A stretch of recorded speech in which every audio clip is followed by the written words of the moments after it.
Drew Breneman joins me here tonight, and you can find what his team is up to by going to Brenham.com.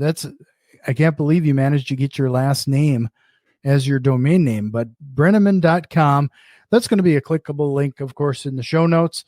Really appreciate your time, Drew, as we talk about what your company is up to in these multifamily space. Yeah, thanks, Jack. Yeah, thanks for having me. And if you pay someone enough money, you can have the domain of your last name as well. So yeah, I bought it off someone for a pretty penny who told me he went to Stanford in the 80s and had it registered since like 1990. So wasn't an easy guy to get it from. But just was squatting on it. Yeah, I don't. Yeah, he said he might use it someday for like a charity or something. He had the same last name as me, but hadn't been using it. Thankfully, it would have been more money probably if he was using it too. But yeah, so I was happy to be able to get that domain. So I know you're in the multifamily space, and you're working on some pretty large projects. And I don't want to spend a ton of time on this because I'm sure you've spent a considerable amount of time already on other shows, again, giving your background. But it's always interesting to hear your investment journey and how you found your way to your current investment platform. Yeah, I started out in 2005 and I bought my first duplex when I was 19. I had started an internet business in high school and made some money doing that, where I was buying and selling items in online video games. And I didn't make a lot of money on any one transaction, like $5 or $10. I was reselling things for $10, $15, $20. But I did thousands of them. Like on eBay, I had over 5,000 positive feedback, from every, of doing one at a time. And so, yeah, I had made that money, was looking at what to do with it. And, I didn't have anyone really like in my life, so to speak, that was like a business person. My parents were both teachers. Didn't have any relatives that did any business type stuff. Everyone just had a job. And so I started reading books about business and investing in high school, like the ones that probably most people read when they're like 40, like Rich Dad Poor Dad and Intelligent Investor. And I did a book report on Think and Grow Rich.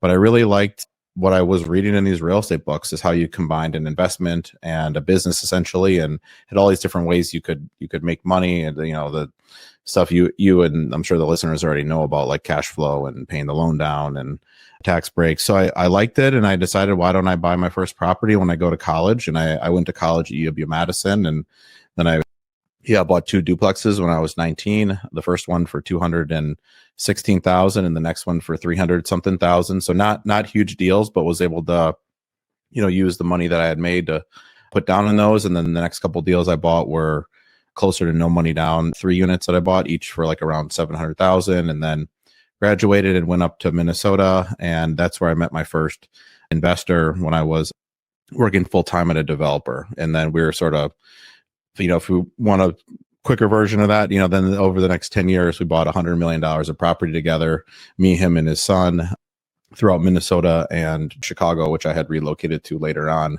for a different job. And then I eventually went full time with this as we accumulated a big enough portfolio. And then I started picking up other investors, and have about 235 million of property today. So just kind of started small, and then got pretty big, and here we are. So talk about your business today. Is it primarily syndication, or how do you structure your newest acquisitions? Yeah, they're syndications, but also we do target, family offices, fund of funds, just larger investors. The last deal that we bought was $18.5 million apartment building in the West Loop neighborhood of Chicago.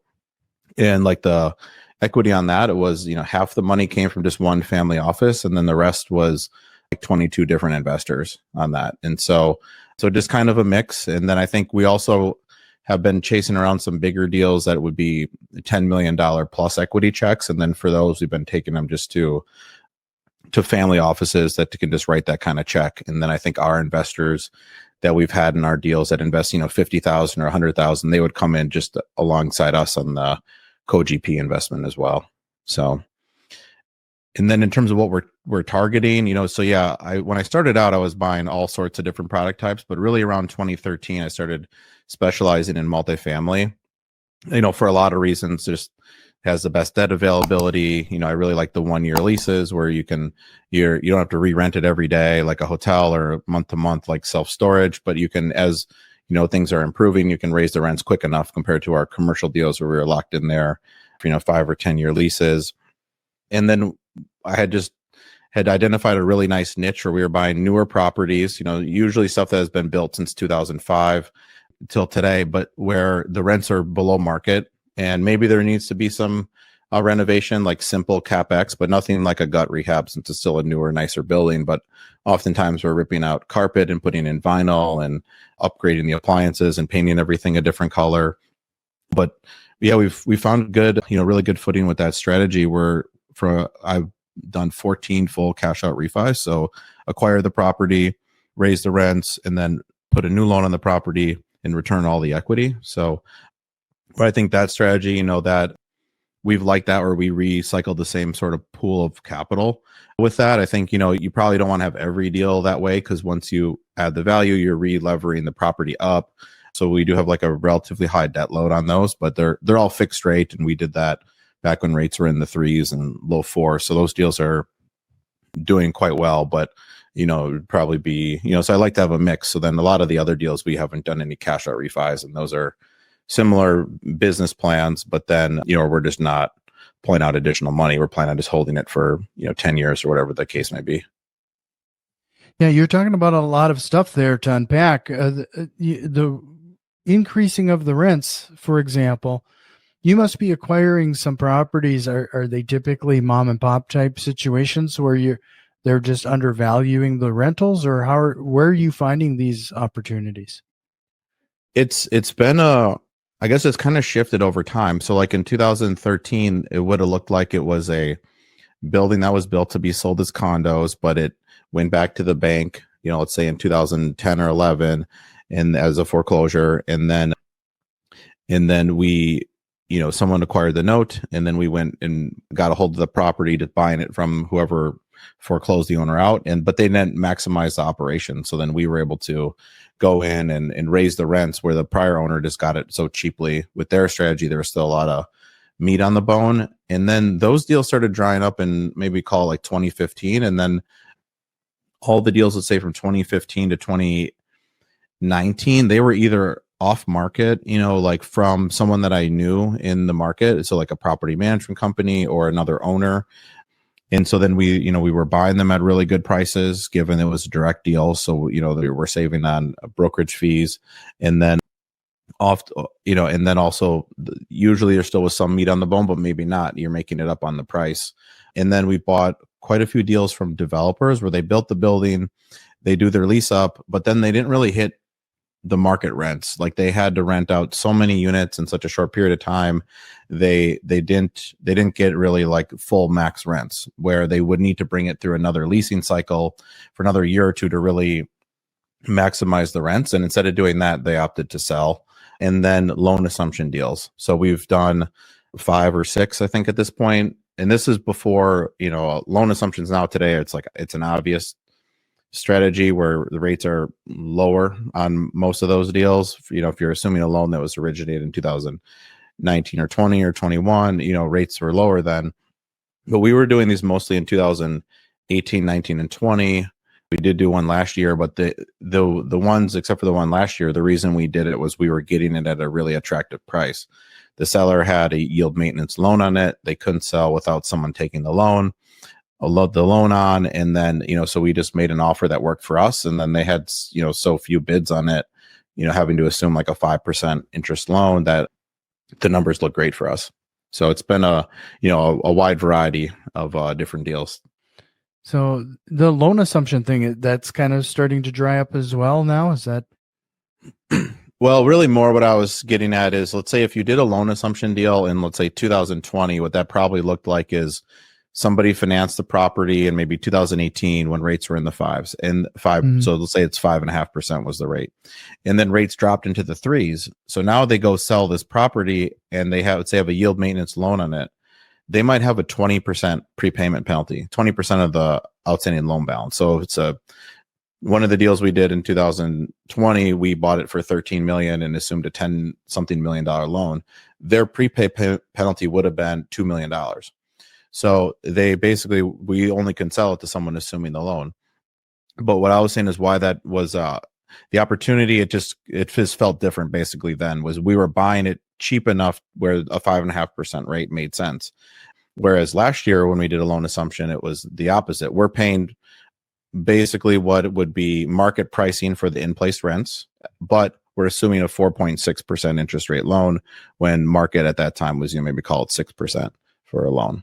So then on that deal, we're not paying a discount. We're getting an attractive interest rate. Also, then it had room in the rents in terms of being able to raise them. So it's still a good opportunity. And I think actually it's probably there's more loan assumption deals available now than there were before, where everyone's thinking, oh, if this is a deal selling, what's your interest rate? Maybe the next buyer can take advantage of the low rate you have right now and not have to subject themselves to the higher rates today. Yeah. So, with that loan assumption, is there a way, have you found better ways to approach that concept? In multifamily and commercial spaces, it seems to be more common and people are a little bit more open to that concept. But sometimes I'm sure you're still in a situation where you have to educate people on it. Is there a different approach to it that you found most successful? I think the only education, the education that we've done was really like as the buyer was really pitching our experience, where they realized like, okay, we can only sell this. So really the broker did, I think the education you're thinking of for us, assuming there was a broker on it, where they're looking at going, geez, if you need this high of a price to then also pay your prepayment penalty, really what we should do is go to these groups that also use Fannie Mae or Freddie Mac financing. And then I know those groups and we should just get in front of them and they can, save that. You can save that $2 million. And so I think most of the education we've had to do was either on us pitching like our experience, where we've done 30 or so agency loans with Fannie or Freddie. So then assuming one, like, no problem, we know the process and likely the people that you use for your loan, we know them as well. Like we're probably using the same lender. So once you introduce us to your lender, we already know them and this will go smoothly. And then I think that's really been, that's as a buyer. And then we've sold some deals where people have assumed our loan. Like in the last year, I've sold 5 deals and I think 3 of those were loan assumption ones. But again, it was really more the broker we hired to sell was educating. I think at that point we knew that was a good strategy because we could save on the prepayment penalty and the next buyer could take advantage of the loan. But then I think there was some education to some of the buyers on like, here would be the requirements from Fannie or Freddie to assume these loans. And if people are curious, agency financing on multifamily properties and talking 5 units and greater over a $1 million loan balance, you need to have prior experience owning and managing, or at least being the asset manager already in that market of at least one building that's of that similar, a 5 unit with over $1 million loan.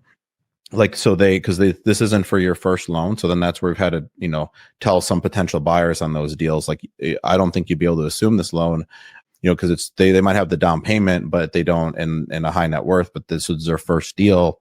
And then, probably for your first deal, you're going to end up going like with a, just a bank where that's going to be a recourse loan, but then you can build your track record of experience, which then would work for a non-recourse lender later. There's kind of quite a bit of a detail associated with these type of deals. Is that the type of information people can expect if they tune into your podcast, the Brenham Blueprint? Yeah, we really go in the weeds on doing it. Originally when I started it, I think, I've a lot of the podcasts I listened to, they were very high level, where it was just kind of talking about why investing is great, or we're talking more about residential properties, meaning like flipping houses or, like doing like contract assignments.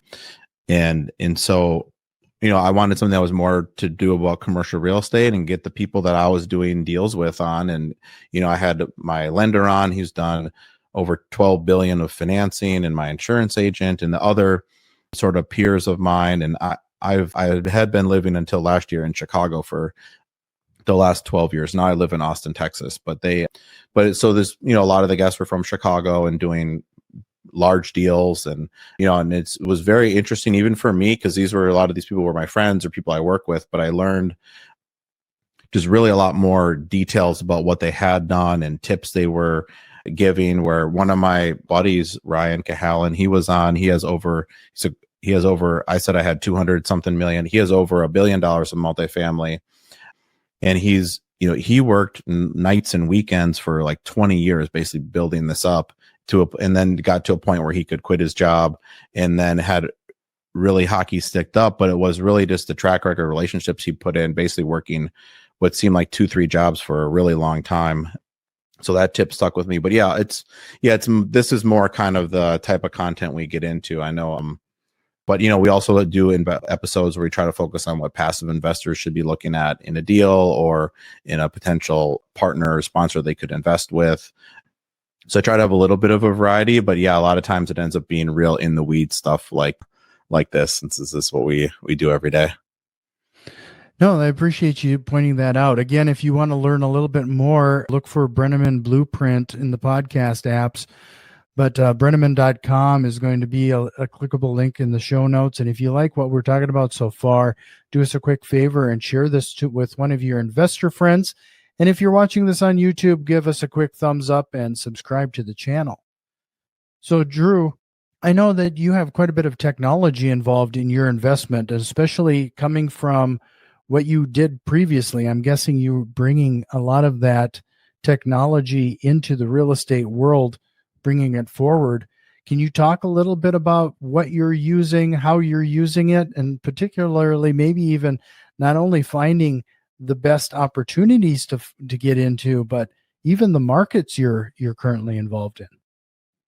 Yeah, that's a good question. We've spent really a lot of time on our market selection. So we, like I had said, I grew up in the Midwest, and those markets are nice. There's a lot to like about them. Like, they are very steady in terms of their growth, and then the occupancy is very high. Everyone seems to pay their rent. So there's a lot to like about those. But if, the whole time I'm investing, I'm looking at people investing in Texas and in Arizona and Florida, and, they were crushing it. It obviously is, those are much more volatile markets. So they're not having a great moment right now with all the oversupply they've had. But we spent a ton of time going through and really figuring out and examining like what leads to multifamily appreciation. And so we made a model that it has the 52 largest markets in it. And we pulled in everything we could think of from a ton of different data sources. A lot of it's from the census, but just the population growth, the job growth, the income level, apartments that are under construction relative to the existing inventory, and then all these rate of change statistics off of those, where it's the population, it's just knowing like there's a lot of people there might not be too helpful, or that it's growing at 2%, but if the growth starts picking up, that's been really indicative.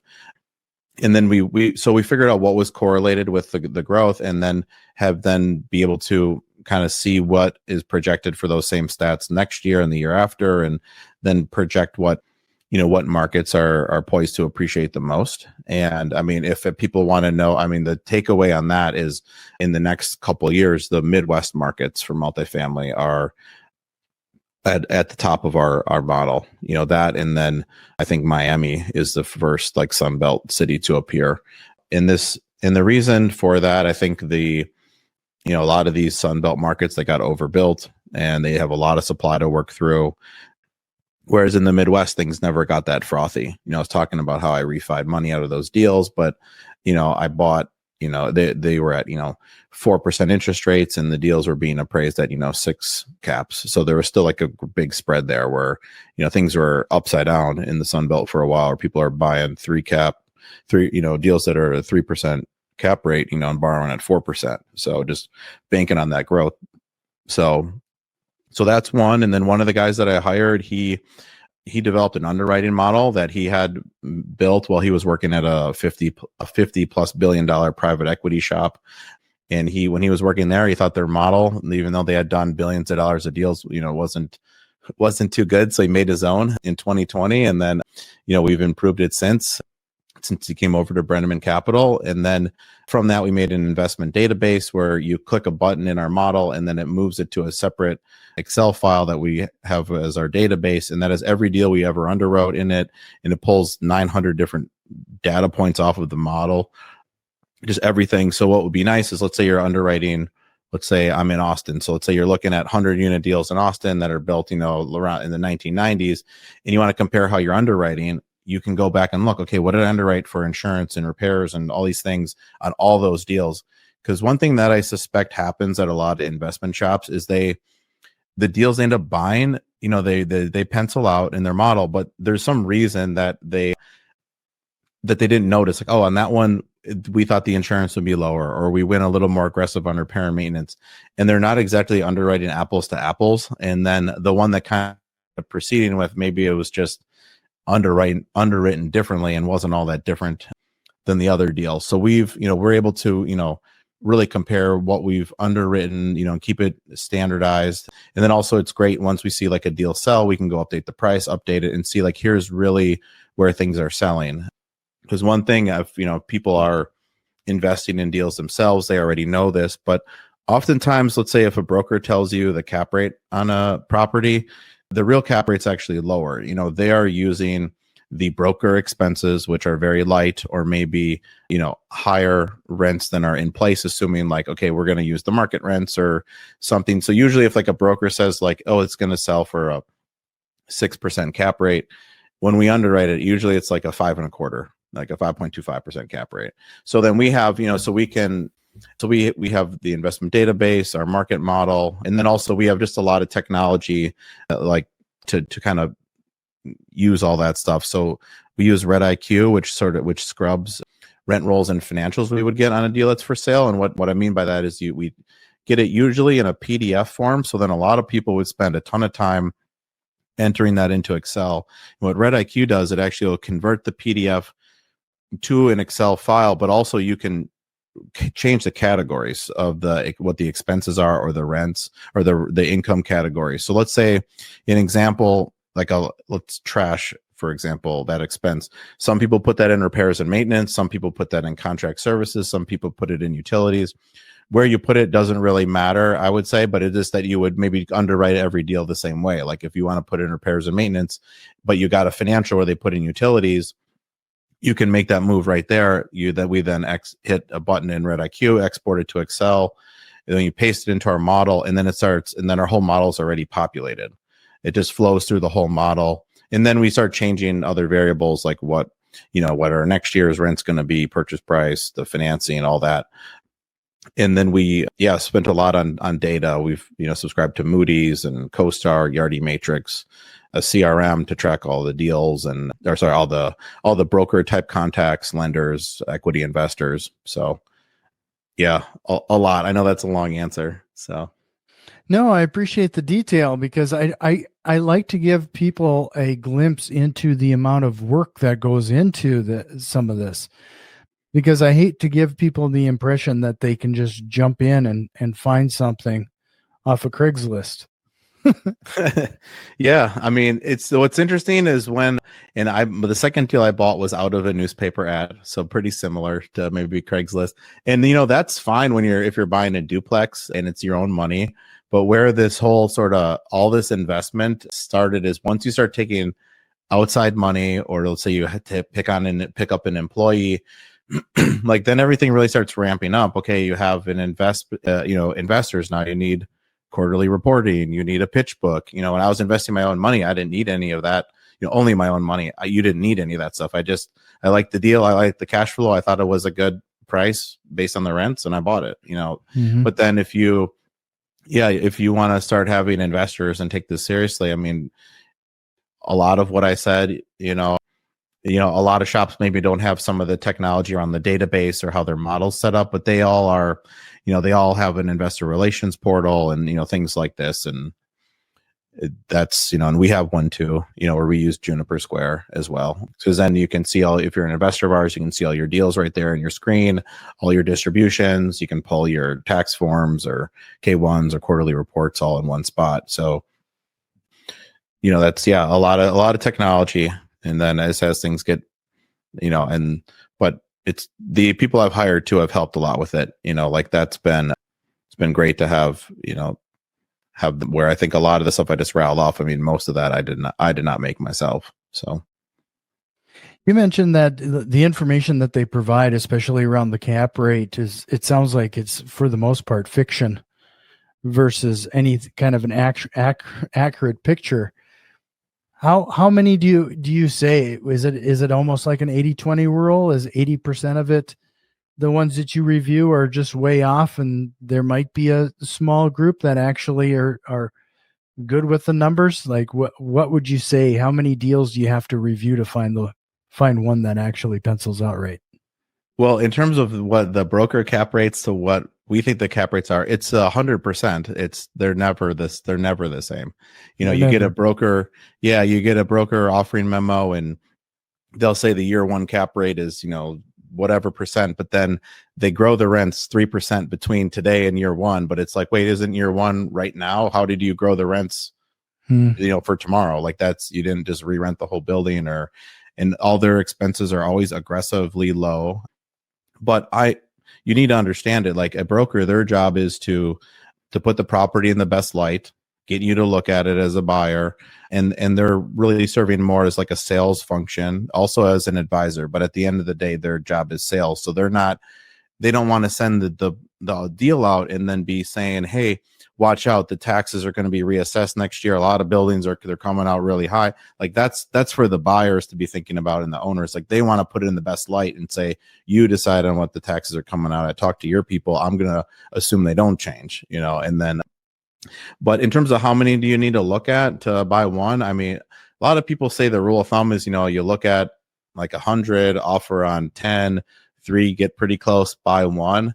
I think we definitely are looking at more than 100 to buy one. I feel like it's probably, at least when you call looking, like you review the email or like the materials on it, just a kind of cursory overview. I mean, it's probably 1,000 to buy one, but you're not underwriting, 900 of those deals they're dying in your email inbox, or kind of you learn how to kind of screen these deals. Just some of these metrics you'd never want to buy a larger deal off of. But if you bought a lot of the same type of property, roughly what per unit those would sell for, or per foot, or what gross rent multiplier, things where you aren't factoring in the expenses. Because if you say, okay, the cap rate's great, but then you're like, well, are the expenses ridiculously low? So you end up developing these kind of pre-screening things where you go like, wow, that would break a record if that sells at that price, a record for highest price. So then you go, okay, that one I'll just throw out right now.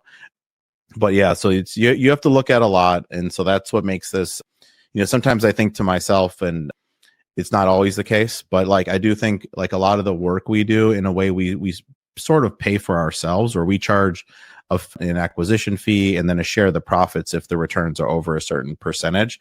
But when I look at our deals compared to even some of the deals that the investors we have bought on their own, our deals have all, I'm sure at some point one won't, but they've all gone very well. Our worst deal is a 16% return in our IRR, and I think our best was 30 something. So it's not, so if you're going to have that high of a bar, like, and do what we're doing, it's 500 to buy one. But if you're just trying to, I don't know, make 10% a year, like you probably could, look at 25 and buy one. So it just depends what you're trying to do as well, where we have set a pretty high bar for ourselves. And because we're also, we're taking out outside money, so the returns need to be there to attract that capital.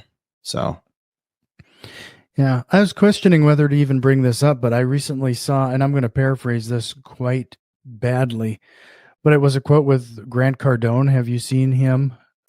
You probably know who he is, at least. Yes, I've been on the internet. No, I'm just kidding. Yeah. That's it's hard. It's hard to go on. He said something recently about if it's on the MLS, or if a brokerage is bringing it to him, of course it's a good deal. Yeah, I saw that clip, And I, I couldn't even begin to tell you what I think he meant by that. Like it didn't make a lot of sense to me. I think what he, like, because he's also in that clip, he's saying that if you're at the level I play at, it's the deal makes money. It's like that. Well, it's like, yeah, it makes money, but if you make 4% a year on that deal, hey, guess what? You can make more than that in a money market in 2024. Like that doesn't make any sense to me. So yeah, it didn't. I saw that clip, and that didn't really. What would I say about it? It didn't make any sense. Like, but I think I understood what he was getting at, but it didn't really. Just because it makes money doesn't mean it's a good deal. So Right. I'm not sure what else to say. But yeah, I think what a lot of these people that have like Grant Cardone, like he's a marketing guy. Like, don't get it. He has if you're in automotive sales or also like as a car salesman, like, or work in home services, like let's say you run a plumbing company, he has sales programs you can enroll in, and he's a great salesman. And so, I mean, he's marketing and sales, and so he's great at selling his investment product, and time will tell what those returns are. But I think he's just a very good salesman, and that's why he has the success he has. I mean, it's a skill he's developed. You brought up earlier that you sold a number of properties over the past, I don't know if it was year or whatever. Yeah, What year. caused you to sell those? Yeah, I was having this conversation actually with a investor of mine today who owns a couple deals without me, and they, I think you need a reason to sell, is what I was telling him. Where in like the deal, one of the reasons, it's like the deal feels topped out, so the rents are at market or even above market, let's say. And I'd say for two of the deals we sold, that's how we felt. It was like, when we go to re-rent these apartments next year, we might get less rent. Like, we can't believe how high we got the rents this year. And then and also those deals, they were on the small side. So the last two deals we bought one was for 18 million, one was for 18.5 million. And the ones we were selling were for 1.6 million, 2.6, 3.5, 7.5, like that size. So it's like, okay, they feel topped out. They're on the smaller side. Plus a couple of them, they had CapEx needs, like we're going to need to put some money back into this deal if we want to hold it another, let's say, 5 years. Because generally I'm happy just holding deals. I mean, if we've promised like, hey, this will be a 5-year hold, like that's what we'll do. But a lot of our deals we'll say it's a 10-year hold, and we might evaluate at that point and decide, hey, we should hold it longer. If we do that, we do a refi and return the initial capital along the way. But yeah, I've had deals that I've owned for 15 years now, and I think that's, a lot of people are very IRR driven, and that actually kind of stems from like institutional investors, and individuals are a lot different than institutional investors. So I think that's, we focus on cash flow and building wealth, and not, and being tax efficient, not just selling stuff to put up a high IRR you can like post about on the internet or whatever. That's not how people like build wealth, really. And so yeah, they were either small, old, peaked out rents. Those were the reasons. And also next year or now it's this year, but in 2024 in Chicago, and all the deals we sold were in Chicago. And I guess too, we buy in Chicago, Milwaukee, Madison, Indianapolis. It's like our Midwest focus at this point. And then in the Sun Belt, Arizona and Texas. So then like in Chicago in particular, it's a tax reassessment year this year. So and they reassess every 3 years. So if you get a value you don't like on your initial pass for your tax assessment, your property, you're going to have a very hard time selling it till you get it reduced. And maybe that'll take a year to get a reduction, or maybe when you go for your appeal, you'll be unsuccessful, and then you have to keep appealing next year and the year after. So two, that's again with it potentially being peaked out value wise, is you look and go, gosh, those rents are really high. Like, relatively speaking to the comps, we're surprised we got that. Plus we're going to get reassessed next year, might need some CapEx. It feels small. So you need a reason. I don't think if you have no reason to sell, I mean, I think, and you got no great deal to put your money into next, I mean, I think values will be higher in a couple of years. So this, you don't necessarily take that I sold some deals last year that it means you should sell. I still own 30 or so properties. Like I'm not selling everything, but if, it makes sense to sell, if you have those reasons, I think. Well, I'd be curious as to this, your answer to this. People, you were talking about the passive income and people investing in your projects. Could you give us some guiding posts there? Like, what type of questions should somebody be asking a syndicator such as yourself to make sure it's a good fit? Yeah, that's a good question. I think the number one thing people should be thinking about in terms of as a fit is take some time to think about what are your goals with passive investing. And most people like deeper than just kind of like, well, I want to make money or whatever. And because let's say most of the calls I do, and I do a lot of calls with passive investors, and if anyone wants to, you can book a call with me or someone on our team on our website. That's oftentimes the first step for somebody to invest with us. And most 9 out of 10 times they say like their goal is cash flow. But I feel like the reason is they don't really know what else to say. Like they don't understand how the tax benefits are very complicated, unless you're actually looking at a real a partnership tax return. It's not easy to understand what's going on. And so they say cash flow, but then you talk to them and it's like they have very high incomes. They don't actually need more like money today in terms of like cash flow. They're trying to find a way to diversify and build wealth and maybe save on taxes or be, tax efficient where they don't, it's not like a mutual fund where they're trading selling the stocks in and out, where this, we could choose to hold it for 10 years and then sell and then do a 1031 tax deferred exchange and keep waiting. I've done now probably 6 or so 1031s and one of them is now we're on the third one. So, we bought something, then we did a 1031 to a new deal, then we sold that, then did a 1031 to 2 other deals. And so you have these other things you could be doing, but it's probably for less than half, really the motivating factor is cash flow. It's really, find out what you're investing for and then try to find deals that match up with that. To stick on the cash flow idea, I know, so if someone is interested in cash flow, then you should not invest in development deals because those don't have any cash flow. You build it and then you sell it typically, and there's no cash flow while you're building because there's no rents coming in. And then renovation deals you should not invest in because you're going to buy a property and maybe it's cash flowing then, but now you're going to be emptying out units and then renovating them. So there's going to be minimal cash flow. And I have saw deals where people are being paid cash flow and it's a renovation deal, but the cash flow you're being paid is actually the equity they raised and they're just paying it back to you. Like that's a common syndicator move is, okay, we need 2 million to close the property, let's say, but let's raise 3 million and then we'll pay the million out as we're renovating these units. And then it's like we had cash flow. So I think that's, just know like there's not actually cash flow being generated. I mean, usually like if you're renovating units one at a time and it's a large property, there still will be cash flow, but I'm talking like on where they're taking a lot of units down to renovate.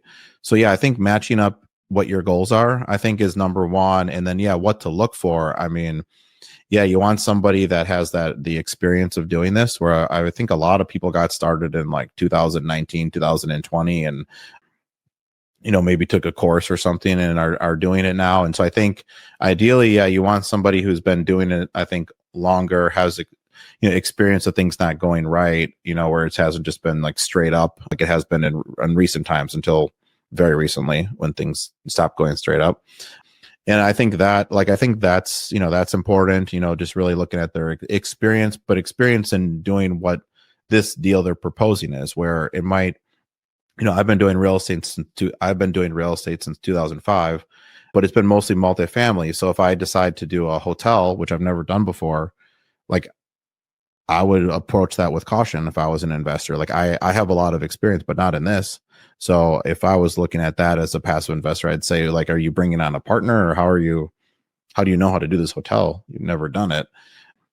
So I think I would start there, kind of even because before looking at the deal where that's, the goals, the track record, are they trustworthy, before. I think the deal probably be the third thing to look at, where, the deal could be great, but if you don't really think the sponsor has the experience or they're trustworthy or it doesn't match up with your goals, like who cares how great the deal looks on paper?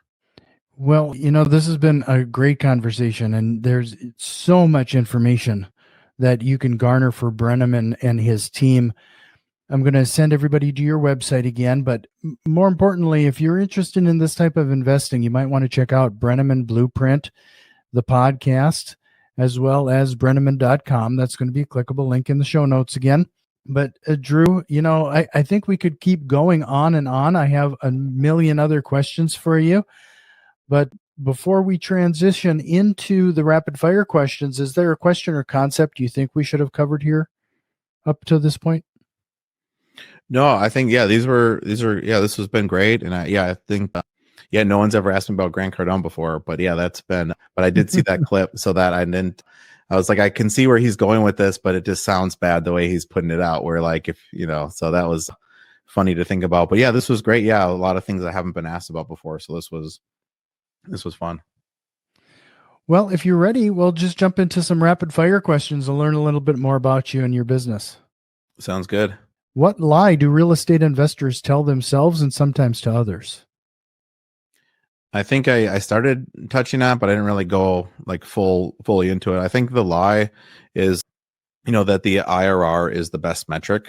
I think so one of the deals I bought in Chicago, just for example, was from a guy whose dad had bought like 50 duplexes back in like the 1970s in the Lincoln Park neighborhood. And people aren't familiar with Chicago, like that neighborhood is as nice as it gets in Chicago. And a duplex there now is worth $1 million. And he was buying them when they were 10, 20 grand. So, nowadays it seems like how people invest is you would want to put up a high IRR and then like promote it somewhere and raise money and do all these things. And I mean, this guy made, what's the math on that? Not including cash flow, 50 million bucks on paper if he never did any other deals. And so I think as an individual investor, I think the IRR is not the end all be all metric. And I don't think there is one. So there's no like punchline is like, this is actually the metric, but like IRR, really the reason people focus on that. And I think it's driven from institutional investors, pension funds. Like they are, most of those investors, like a pension fund, they're tax exempt. So they have the luxury of going like, we just want the highest return over a given period of time. We don't care about taxes or even if there's cash flow, like we just want the highest return, risk adjusted. So they're not necessarily invested in the riskiest deals, but we just want the highest return. We don't care when the cash flows hit. We just want the highest IRR. Where an individual, I mean, if your number one goal was cash flow, like then that's, to me, should trump IRR. Or if you're trying to build wealth, equity multiple would be a better metric. And then also if you're a taxpayer, like every individual, like looking at your returns after tax would be more useful potentially as well. So I think the lie is, to sum it up, is that the IRR is the best metric. Do you have a book recommendation or what are you reading right now? Yeah, as far as real estate books, I think Investing in Real Estate by Gary Eldred is the book that I'd say did the most for me. That was the book where I had sort of a light bulb moment when I was in high school about real estate investing, and he broke it down very simply. So if someone's thinking about learning about how does this work, I'd recommend it, because me as a 16-year-old kind of, figured out how it worked at that point reading that book. So if you could go back in time and give your younger self a piece of advice, what would that be? I think it would be over prepared. Try to get as many moves ahead as possible. It's something I figured out kind of once I started doing these larger deals. There was a lot more going on, so I started developing that habit, but nobody really told me to. So now I have the luxury of looking back and knowing the importance of it. But yeah, if I'm doing a deal with somebody, I'm always trying to be one move ahead. If I was going to buy a building from you, Jack, I'll draft the purchase agreement. Don't waste your money on the attorney, like, because I want to have all my terms in it. And then if you send it back to me and if it's on a Friday, I'm going to read it over the weekend. I want to be ahead of the game for when my attorney looks at it on Monday or whatever. My attorney is as hardcore as I am. He would work on it on the weekend, but I want to be ahead of the game. I don't want to be like, okay, why didn't I think of that, like a month later? Like I want to have thought of that ahead and be trying to think as many moves ahead as possible. So, and that's been helpful as the deals have gotten more complicated too. Sure. What single strategy, process, or tool have you implemented in your business to have a direct time saving impact? I think so. Like I think I had mentioned that I had done about 40 deals, purchases, I guess more if you include the sales. But what's one thing that has saved me a lot of time is like I have saved all the files, everything for every deal. It's actually saved the exact same way I use Dropbox. So on Dropbox, but just on your computer, a folder for every deal. And inside of that, the folder structure is the exact same for every single deal. And then where things are saved is the same on every deal. Like I can find, if you wanted a survey from 15 years ago on that deal I was talking about, I'd be able to find it in 10 seconds because it's literally in the same spot, that property development before closing survey, like it's the same. And it should say acquisitions, but I started out doing at a development shop, so then it says development. But so that's been, and we also, the file naming convention is the same with the date written a certain way. So yeah, if you work for me, I'm sure everyone loves this, where it's like you got to save it in this spot. But it has saved me a ton of time, because if I ever need, we had a thing where somebody was confused on the square footage, or is our insurance company trying to tell us we have the wrong square footage and needs to raise the total annual premium. And I pulled 5 different things proving here's the square footage because of, and it took me like 5 minutes, with this system. So I'd recommend that, if you can do it at the start, you'd save yourself some time. I did at some point, I was at like 10 deals. Like I need to reorganize all this and spend, a week on getting it all set up and everything saved down, but it's been smooth ever since. Oh, that's a great tip. Again, Breneman.com. That's going to be a clickable link in the show notes. Really appreciate your time, Drew. It was great chatting with you here tonight. Yeah, thanks. Appreciate it. Thanks for having me on.